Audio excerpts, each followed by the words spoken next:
नमस्कार, बहुत स्वागत है आप सभी का स्वराज एक्सप्रेस में। आप देख रहे हैं हमारा खास प्रोग्राम जनता मांगे जवाब। आपके साथ मैं हूं संयम जैन। छत्तीसगढ़ कांग्रेस में क्या नेतृत्व परिवर्तन की उल्टी गिनती शुरू हो चुकी है? क्या प्रदेश कांग्रेस अध्यक्ष की कुर्सी पर कोई नया चेहरा बैठने वाला है, या फिर यह सिर्फ अटकलों का बाजार है जिसे सियासत ने हवा दे दी है? दीपक बैज का कार्यकाल अगले महीने पूरा हो रहा है और इसके साथ ही कांग्रेस संगठन में बदलाव की चर्चाएं भी तेज हो गई हैं। दावेदारों के नामों पर चर्चा है, लेकिन कांग्रेस नेतृत्व अभी पूरी तरह खामोश है। दूसरी तरफ बीजेपी से कांग्रेस की अंदरूनी गुटबाजी और नेतृत्व संकट से जोड़कर हमला बोल रही है। ऐसे में सवाल यह है, अगर सब कुछ ठीक है तो फिर नए अध्यक्ष की चर्चा क्यों? और अगर बदलाव होना है तो आखिर कांग्रेस किस चेहरे पर दांव लगाने जा रही है? क्या 2028 की चुनावी तैयारी को देखते हुए संगठन में बड़ा फेरबदल होगा?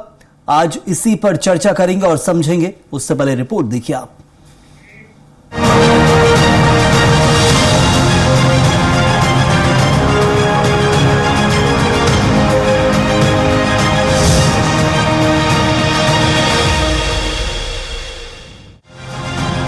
छत्तीसगढ़ कांग्रेस में प्रदेश अध्यक्ष पद को लेकर चर्चाएं फिर सुर्खियों में हैं। मौजूदा प्रदेश अध्यक्ष दीपक बैज का कार्यकाल 12 जुलाई को पूरा होने जा रहा है। ऐसे में राजनीतिक गलियारों में ये सवाल गूंज रहा है कि क्या कांग्रेस संगठन में बड़ा बदलाव करने जा रही है, या फिर मौजूदा नेतृत्व पर ही भरोसा बरकरार रहेगा।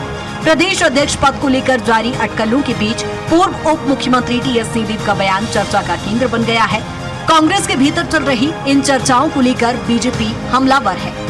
मंत्री श्याम बिहारी जायसवाल ने कांग्रेस पर निशाना साधते हुए कहा कि प्रदेश अध्यक्ष बदलने की चर्चा पिछले कई सालों से चल रही है और ये अब एक बोरिंग चैप्टर बन चुकी है। वहीं बीजेपी के हमलों का जवाब देते हुए नेता प्रतिपक्ष डॉक्टर चरणदास महंत ने कांग्रेस को पूरी तरह एकजुट बताया। देखिए, कांग्रेस का ये प्रदेश अध्यक्ष वाला मामला पिछले 3 सालों से पूरे प्रदेश में घूम रहा है और अब ये बोरिंग चैप्टर हो चुका है। वैसे भी कांग्रेस को पूरा देश ने ही भुला दिया है, तो उसके गतिविधियों को याद रखना मुझे लगता है कि कोई बुद्धिमानी वाला काम नहीं है। आपसी गुटबाजी सदैव से रहती है, इनकी परंपरा में है, इनके संस्कार में है। वही उभर कर आता है जब जब ऐसे कोई निर्णय होते हैं। तो हमारे में सब ठीक चल रहा है। हम जो 4-5 लोग अगुआ बने घूम रहे हैं, उसमें कोई ऐसा विरोधाभास नहीं है। सबका सामंजस्य। हम लोग हमेशा सामुदायिक नेतृत्व पर ही विश्वास करते हैं, वही करते रहेंगे। चुनाव भी सामूहिक नेतृत्व होगा। आज हम लोग कुछ भी निर्णय करते हैं तो सामूहिक नेतृत्व होगा। फिलहाल छत्तीसगढ़ कांग्रेस में प्रदेश अध्यक्ष के मुद्दे पर चर्चाओं का दौर जारी है, लेकिन अंतिम फैसला पार्टी हाईकमान के हाथ में है। संगठन में बदलाव होगा या नहीं, अगर होगा तो नया चेहरा कौन होगा, इसे लेकर सस्पेंस बरकरार है। कांग्रेस इसे सामान्य संगठनात्मक प्रक्रिया बता रही है, जबकि भाजपा इसे नेतृत्व संकट और गुटबाजी का संकेत मान रही है। ऐसे में सबकी नजर अब कांग्रेस आलाकमान के अगले कदम पर टिकी है। आने वाले दिनों में ये साफ हो जाएगा कि पार्टी नए नेतृत्व के साथ आगे बढ़ेगी या फिर दीपक बैज के नेतृत्व पर ही भरोसा कायम रखेगी। स्वराज एक्सप्रेस के लिए रायपुर से दिलीप साहू की रिपोर्ट।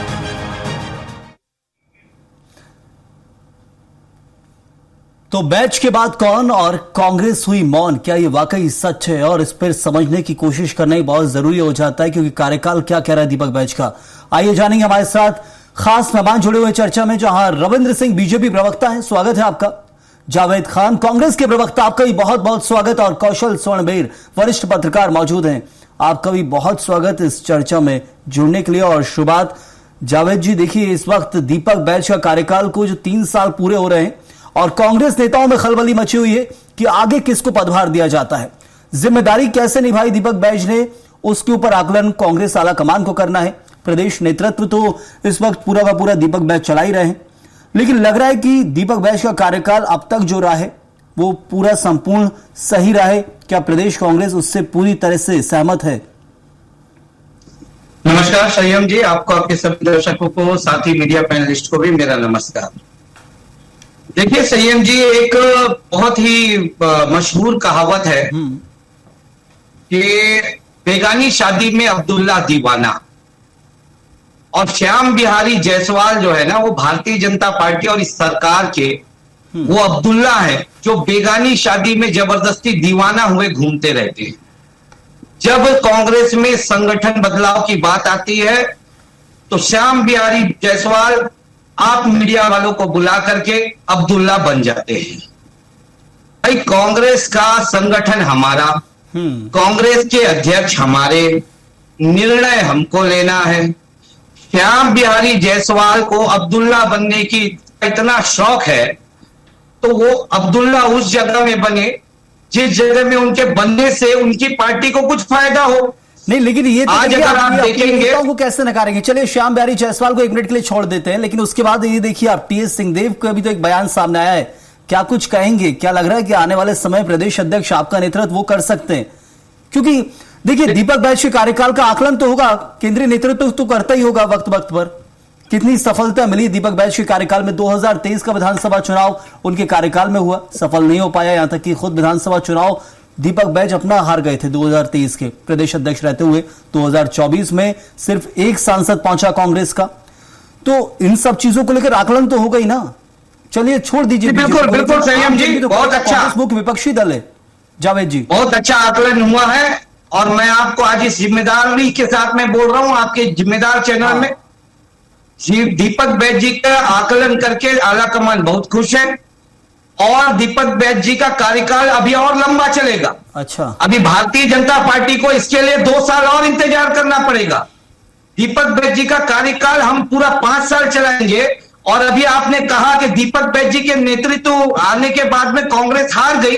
दीपक बैज जी के नेतृत्व में इसी भारतीय जनता पार्टी को हराएंगे 2027 में। यह मैं आज आपके चैनल पे कह रहा हूं। लेकिन आज भारतीय जनता पार्टी को उनके प्रदेश अध्यक्ष जी के कार्यकाल पर चिंतन और मंथन करने की आवश्यकता है, क्योंकि जगदलपुर के एक पार्षद उपचुनाव में प्रदेश अध्यक्ष जो कि विधायक भी है यहाँ के, उनके पसंदीदा प्रत्याशी को वो उतारते हैं जो दूसरे वार्ड से आता है। उस वार्ड के कार्यकर्ताओं की इच्छा को मानकर बावजूद उसके उनका प्रत्याशी कांग्रेस के प्रत्याशी से आधा वोट भी लेके नहीं आता है। एक वीडियो वायरल होता है, एक महिला कहती है कि प्रदेश अध्यक्ष जी के कार्यालय में मैं 5 घंटा खड़े होती हूं, उसके बाद प्रदेश अध्यक्ष मुझसे मिलते हैं और एक छोटी सी समस्या में लेके जाती हूं, वो भी एक नल की, उसमें उनका आश्वासन मिलता है लेकिन आज तक नल नहीं लगता है। तो आज भारतीय जनता पार्टी को किरण देव जी के कार्यकाल की समीक्षा करने की जरूरत है। और एक बात अंतिम करके मैं खत्म करूंगा। सवाल का जवाब तो नहीं दिया जो मुझे चाहिए था, लेकिन सबसे पहले रविंद्र जी चर्चा में जुड़ना बहुत जरूरी है। दूसरी पार्टी के मुख्य विपक्षी दल के कार्यकाल का आकलन किया जा रहा है, वो आकलन केंद्रीय नेतृत्व करेगा और वक्त पे करते ही है, चुनाव के नतीजे हो या फिर आने वाले समय को लेकर हो। लेकिन अब आपके ऊपर सवाल दागा है यहां पर और सीधे तौर पर बताया जा रहा है। चलिए जीत आपको मिलती है, चेहरे हो सकते हैं अलग हो, लेकिन कार्यकाल बहुत बेहतरीन गुजरता है। क्या कुछ कहेंगे? अच्छा हो कांग्रेस जाने कांग्रेस से कार। सबसे बड़ी बात है जिला अध्यक्ष जब चुनते हैं तो प्रदेश अध्यक्ष की राय ली नहीं जाती, उसके लिए सेंट्रल से टीम बुलाई जाती है और इसके बाद इनका कार्यकाल बहुत अच्छा है तो इनको बहुत मुबारक हो, कोई दिक्कत नहीं है। सबसे बड़ी बात है हम लोकतंत्र में रहते हैं और यदि क्या कहते हैं कांग्रेस अध्यक्ष का कार्यकाल समाप्त होने जा रहा है, नया अध्यक्ष चुनेगा, तो कोई भी एक राजनीतिक दल का जो सक्रिय कार्यकर्ता होता है, व्यक्ति होता है, जरूर चर्चा करता है। तो बेगाने शादी में अब्दुल्ला दीवाना नहीं होता है। आरपी टीएस सिंहदेव जी जब बोलते हैं ना तो राजनीतिक चर्चा का विषय बनता है, तो भारतीय जनता पार्टी एक प्रमुख पार्टी होने के नाते उस पर चर्चा जरूर करेगी। और एक चीज बता देता हूँ कांग्रेस में, अरे दर बदर भटकने से क्या होगा, वही होगा जो मंजूर 10 जनपद को होगा। और एक चीज बता रहा हूँ, ये जो कांग्रेस के प्रवक्ता को मैं इनको खुद नहीं मालूम कि कौन प्रदेश अध्यक्ष बनने वाला है। दीपक बैज को नहीं मालूम होगा, भूपेश बघेल को नहीं मालूम होगा, टीएस सिंहदेव को नहीं मालूम होगा, चरण दास को महंत को नहीं मालूम होगा। मालूम होगा तो 10 जनपद को मालूम होगा, क्योंकि जब जिला अध्यक्ष की नियुक्ति करते हैं जिनको प्रदेश अध्यक्ष को नहीं पूछा जाता, तो जब प्रदेश अध्यक्ष की नियुक्ति करेंगे तो क्या कांग्रेसियों को पूछेंगे। और छत्तीसगढ़ में कांग्रेसियों की तो कोई हैसियत ही नहीं रह गई है, केंद्र इनको पूछता ही नहीं है। छत्तीसगढ़ में अपने लक्ष्य से भटका हुआ यदि कोई दल है तो एक कांग्रेस है। नेतृत्व भी तो तय करता है। दीपक बैज को रखे रविंद्र जी, बीजेपी में भी यही चीजें देखने को मिलती है, बहुत कुछ केंद्रीय नेतृत्व से ही तय होता है, सब कुछ दिल्ली से तय होता है, इसमें कोई नई बात कहाँ है? बीजेपी में भी ये तो यही चलता है। जब भारतीय जनता पार्टी महतारी वंदन जैसी योजना और नीति नए प्रयोग करती, इनमें हिम्मत ही नहीं है प्रयोग करने का। न इनके सोचने की शक्ति, न समझने की शक्ति है, कुछ नहीं है इनके पास। दूसरी बात मैं कहता हूं, मसीह भ्रम का ना, अति मसीह भ्रम का शिकार है कांग्रेस के लोग। युवा स्वप्न देख रहे हैं कि हम इनको फिर से हटा सकते हैं। उनका अधिकार है, उनका संवैधानिक अधिकार है। दिन में देखे, रात में देखे, सोते देखे, जागते देखे, मैं उसको रोकना भी नहीं चाहता। अरे यही 74 सीट वाली कांग्रेस अब 14 में से बुरी तरह हरा दिए और उसी के नेतृत्व में फिर जीतेंगे बोलते हैं, तो मैं इनको मुबारकबाद देता हूँ। इस दिवा स्वप्न में जीते रहे, कहीं कोई बात ही नहीं है। लेकिन एक बार फिर कह रहा हूँ, इतने अंतर कला, इतने अंतर मतभेद, छत्तीसगढ़ में 36 गुटों में बटी हुई है कांग्रेस पार्टी। कहता हूं मैं, डायनासोर की वापसी हो सकती, लेकिन इनकी एकजुटता की वापसी नहीं हो सकती। चलिए ठीक है, बिल्कुल लौटता हूं याद आपके पास। रखिएगा। ये जानना बहुत जरूरी है कि आखिर कांग्रेस जितनी इस वक्त आत्मविश्वास से लबरेज बताई जा रही है, तो बीजेपी पूरा निशाना साध रही है। जनता को समझना चाहिए कि आखिर क्या कुछ चल रहा है प्रदेश के अंदर, राजनीति में। कांग्रेस के अंदर जरूर आकलन किया जा रहा होगा। कौशल जी देखिए, इस वक्त कांग्रेस पार्टी के अध्यक्ष को लेकर सवाल उठाया गया। 3 साल में बदलने की एक प्रक्रिया, लेकिन रिपीट भी कर दिया जाता है। ये उदाहरण है हमारे पास, दूसरे राज्यों में देखने को मिला है कि अध्यक्ष वही हो, कार्यकाल हो, लेकिन दीपक बैज पर विश्वास का क्या कारण केंद्रीय नेतृत्व को लगेगा? संयम जी देखिए, निश्चित तौर पर जब भारतीय जनता पार्टी की सरकार बनी उस समय दीपक बैज कांग्रेस के अध्यक्ष रहे हैं, और आप देखेंगे जिस तरह की स्थिति पिछले 2.5 साल में देखी है, तो लगातार बहुत सारे ऐसे आंदोलन कांग्रेस ने किए हैं दीपक बैज के नेतृत्व में, जो काफी सफल भी माने जा सकते हैं। बहुत सारे आप देखेंगे प्रदेश भर में उन्होंने दौरे किए, बहुत सारे आंदोलन किए, बहुत सारी रणनीति बनाई। लेकिन निश्चित तौर पर वो कार्यकाल का आकलन करने की जब बारी आएगी तो ये भी देखा जाएगा कि जब वो अध्यक्ष बने थे उसके बाद उनके नेतृत्व में जो विधानसभा के चुनाव हुए, लोकसभा के चुनाव हुए, नगरीय निकाय के चुनाव हुए, उन चुनाव में रिजल्ट उतने आशानुरूप नहीं रहे। जब क्योंकि सत्ताधारी दल होने के बावजूद जब कांग्रेस चुनाव हारी तो दीपक बैज जी अध्यक्ष थे। तो कहीं कहीं जब कार्यकाल पूरा हो रहा है तो जो अध्यक्ष बदले जाने की चर्चा लाजिमी है। निश्चित तौर पर इसका जो फैसला है वो पार्टी आला कमान करेगी और कौन अध्यक्ष बनेंगे तो पार्टी के भीतर खाने में चर्चा है। लेकिन जिस तरह से पिछले 6 महीने से लगातार आप देखेंगे कि ये सिंहदेव जी का बयान आता है और बहुत सारे नेताओं के बयान आते हैं और भारतीय जनता पार्टी को बैठे बैठाए मुद्दा मिल जाता है, तो कहीं कहीं ये सुगुआड़ भी और भीतर खाने से कहीं के संकेत भी होगा कि हो सकता है कि दीपक बैज जी जब अपना कार्यकाल पूरा करे, हो सकता है उनको दोबारा रिपीट ना किया जाए, क्योंकि उनको जो भी अब अध्यक्ष बनेगा वो डायरेक्ट 2028 के चुनाव के हिसाब से बनाया जाएगा, क्योंकि बहुत बड़ा चुनाव होगा। क्योंकि कांग्रेस को वापसी करने के लिए बहुत ज्यादा मेहनत करनी होगी, क्योंकि जिस तरह से परसेप्शन सेट किया जाता है भारतीय जनता पार्टी को और जिस तरह से मुद्दों की राजनीति पे कांग्रेस पिछड़ जाती है, तो कहीं कहीं ये बड़ा एक चैलेंज होगा कि 2028 में कौन से चेहरे के साथ कांग्रेस चुनाव में उतरती है। क्योंकि भारतीय जनता पार्टी के पास तो खोने के लिए बहुत कुछ नहीं है, क्योंकि लगातार आप देखेंगे केंद्र में उनकी सरकार है, राज्य में सरकार है और लगातार जिस तरह से सुशासन के और बहुत सारे योजनाओं को लेकर उतर रही है और जिस तरह से ट्रेंड सेट करती है चुनाव के समय, तो कहीं भी कांग्रेस को उसका तोड़ निकालना सबसे बड़ी चुनौती है। और इसमें इस चुनौती में कौन सफल होगा ये पार्टी आला कमान को तय करना है, क्योंकि कहीं कहीं आने वाले देखेंगे जब चुनाव की बात होगी तो टिकट वितरण से लेके चुनाव के घोषणा पत्र से लेके चुनावी प्रचार सभी में प्रदेश अध्यक्ष की महत्वपूर्ण भूमिका होती है। और इसमें कौन फिट बैठता है ये पार्टी आलाकमान निश्चित तौर पर आकलन करने के साथ साथ फैसले भी करेगी, क्योंकि अभी 1 महीने का समय मुश्किल बचा है। और जिस तरह सिंहदेव जी का बयान आ रहा है कि 1 हफ्ते से 10 दिन के भीतर इस तरह इसमें कोई फैसला हो सकता है, तो मुझे लगता है कि उनके राष्ट्रीय स्तर के नेता है, दिल्ली दरबार से उनका डायरेक्ट कनेक्शन है, तो कुछ ना कुछ संकेत मिले होंगे तभी वो इस तरह के बयान दे रहे हैं। और लगातार आप देखेंगे उनके बयान पे महंत जी ने भी लगभग इस तरह की बात कही है। और दूसरी बात आप देखेंगे बस्तर और सरगुजा 2 ऐसी जगह हैं जो छत्तीसगढ़ की राजनीति में सबसे अहम हिस्सा साबित होते हैं। और अभी जो अध्यक्ष हैं दीपक भाई जो बस्तर से आते हैं और बाबा जो है वो सरगुजा से आते हैं। आप देखेंगे सरगुजा पूरा क्लीन स्वीप हुआ था पिछले चुनाव में। लेकिन कौशल जी वही एक महत्वपूर्ण चीज है जो आप जिक्र कर रहे हैं कि सरगुजा का भी रिकॉर्ड देखना पड़ेगा। तो फिर सरगुजा में क्या कुछ था, एक समय गढ़ हुआ करता था कांग्रेस का और अभी देखिए क्या हाल हुआ है 2023 के बाद से, तो उसका भी क्या आकलन किया जाएगा यदि टीएस सिंहदेव वो उम्मीदवार बनते हैं तो? निश्चित तौर पर मैं उसी दिशा में जा रहा था कि बस्तर से हो सकता है कि जो प्रदेश अध्यक्ष का पद है सरगुजा शिफ्ट किया जा सकता है, क्योंकि देखेंगे क्योंकि सरगुजा में जब पिछले बार 14 की 14 सीटें कांग्रेस जीती थी तो कहीं कहीं वहां के लोगों को उम्मीद थी कि जो टीएस बाबा है उनको कोई बड़ा चेहरा होंगे सरकार में। तो कहीं कहीं ये बात भी उभर कर सामने आई थी, जो 2.5 साल वाला मुद्दा उसके बाद उठा था, उसके बाद कहीं कहीं कांग्रेस को उसके बैकफुट पे भी जाना पड़ा, तो उसके रणनीतिक नुकसान भी उठाना पड़ा था जो चुनाव में हम परिणाम देखते हैं। तो कहीं कहीं मुझे ऐसा लगता है कि पार्टी आलाकमान इस दिशा में सोच रही होगी कि जो बस्तर से हम क्यों ना इसको शिफ्ट करके सरगुजा दें। और निश्चित तौर पर बाबा ने जो बात कही, इसके पहले भी आप देखेंगे जब युवाओं की जब बात छेड़ी थी, दीपक बैज जी ने कहा था कि उनको दिल्ली की राजनीति करना चाहिए, यहाँ युवाओं को मौका देना चाहिए। उस समय भी ये चर्चा छिड़ी थी, तब बाबा ने स्पष्ट कहा था कि मैं भी अपने आप को अभी युवा महसूस करता हूँ। ये उसी तरह के संकेत थे और कि दिल्ली आलाकमान से कहीं कहीं बाबा को ये संकेत कि आपको प्रदेश अध्यक्ष के रूप में बैठाया जा सकता है। जरूर लौटता हूं आपके पास कौशल जी। इस वक्त देखिए जावेद जी, आप अपने आपको संतुष्ट करने के लिए बोल रहे होंगे, लेकिन देखिए टीएस सिंहदेव की जो बयान उनको नकार नहीं सकते हैं।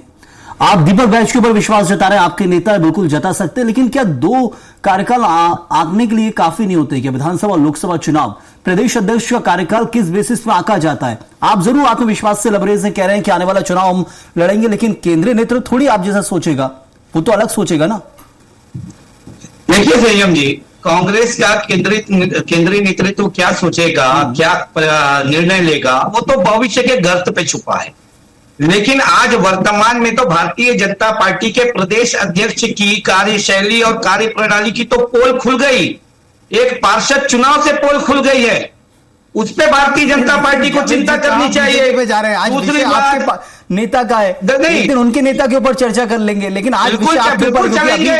ये कांग्रेस में क्या कुछ होगा, वो तो जीत के आ रहा है बराबर। इनके पार्टी की नहीं है क्या जिम्मेदारी? इनके पार्टी के अध्यक्ष नहीं है क्या? और अभी ये कह रहे थे कि कांग्रेस में केंद्रीय नेतृत्व आता है और ये होता है वो होता है। अरे भैया, आपके यहां तो पर्ची आती है।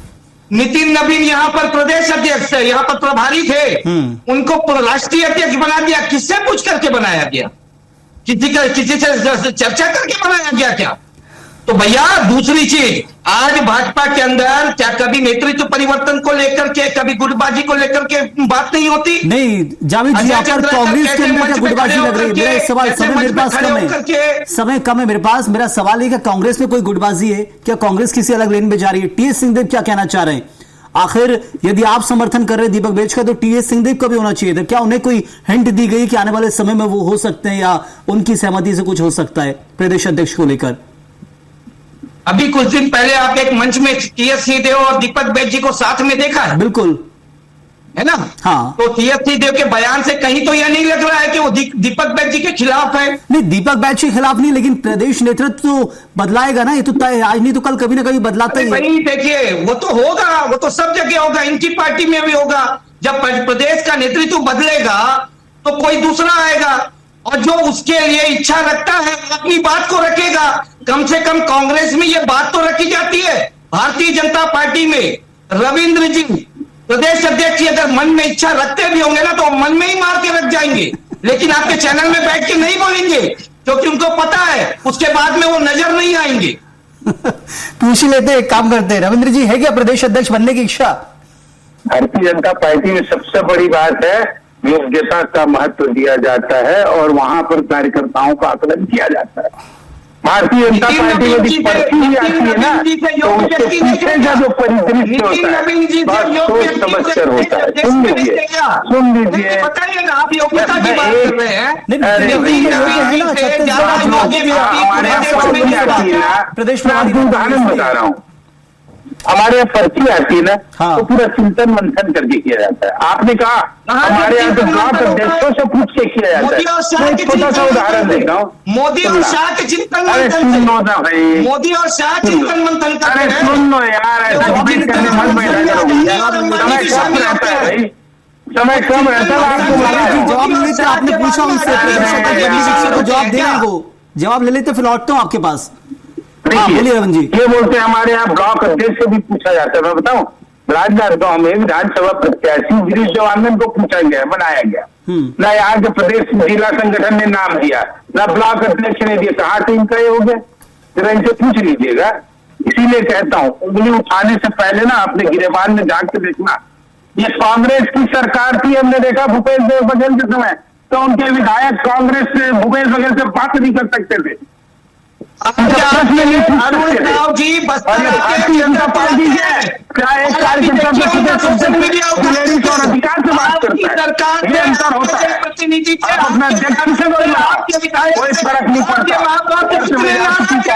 सोशल मीडिया में उभर नहीं सकती, कभी आ नहीं सकती, जनता ने आपको सरकार को सौंप दी, लेकिन विकास कार्यों को लेकर के आपके जनप्रतिनिधि, आपके नेता, आपके विधायक, चलिए काम करते हैं ना, बिल्कुल ये सवाल बड़ा महत्वपूर्ण हो जाता है। कांग्रेस के अंदर पार्टी में क्या निर्णय लिया जाएगा आकलन को लेकर, आकलन के ऊपर आपका निर्णय साफ है, केंद्रीय नेतृत्व क्या सोचता है उसको समझना बहुत जरूरी है आम जन के लिए, क्योंकि कांग्रेस मुख्य विपक्षी दल है, चर्चा तो होगी, उसे नकार नहीं सकते।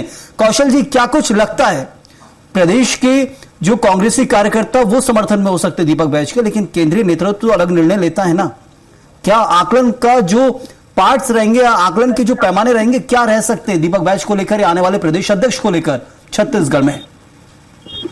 संयम जी, देखिए निश्चित तौर पर प्रदेश अध्यक्ष का जो चेहरा है 2028 के विधानसभा चुनाव के उनके नेतृत्व में होगा, जो भी प्रदेश अध्यक्ष रहेगा, चाहे दीपक बैज जी को कंटिन्यू करें, चाहे किसी को नए को अध्यक्ष बनाए। लेकिन निश्चित तौर पर जब कोई अध्यक्ष बनता है तो उसके समर्थक अपने आप तैयार हो जाते हैं और बहुत सारे समर्थक होते हैं। निश्चित तौर पर यदि दीपक बैज फिर से रिपीट किया जाता है तो बिल्कुल पूरे उत्साह के साथ काम करेंगे।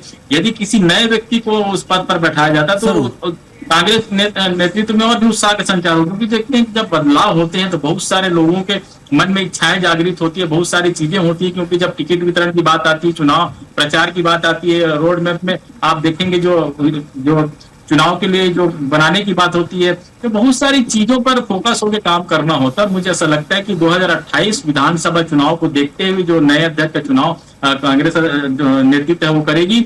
हो सकता है दीपक बैज का जो कार्यकाल काफी अच्छा रहा, निश्चित तौर पर उन्होंने काफी अग्रेसन के साथ बहुत सारे आंदोलन भी किए, हमने भी देखा है। हाँ। लेकिन भविष्य में यदि क्या उनको रिपीट किया जाता है ये तो पार्टी आला कमान तय करती है, लेकिन जिस तरह से छत्तीसगढ़ में कांग्रेस नेताओं के बीच लगातार बयानबाजी का दौर चल रहा है, इससे ये समझा जा सकता है कि कहीं कहीं परिवर्तन की सुगबुगाहट तो निश्चित तौर पर कांग्रेस के भीतर खाने में चल रही है। बिल्कुल, तो ये तय है कि चलिए मेहनत प्रदेश अध्यक्ष जो भी रहते हैं वो करते हैं, दीपक बैज ने भी खूब मेहनत की, लेकिन नतीजे क्या कुछ होंगे वो आकलन का पैमाना जरूर बनेगा।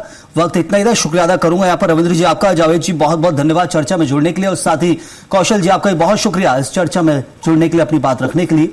तो छत्तीसगढ़ कांग्रेस में नेतृत्व परिवर्तन होगा या नहीं, इसका जवाब आने वाले दिनों में मिल जाएगा, लेकिन इतना तय है कि प्रदेश अध्यक्ष की कुर्सी को लेकर चर्चाओं ने सियासी हलचल जरूर बढ़ा दी है।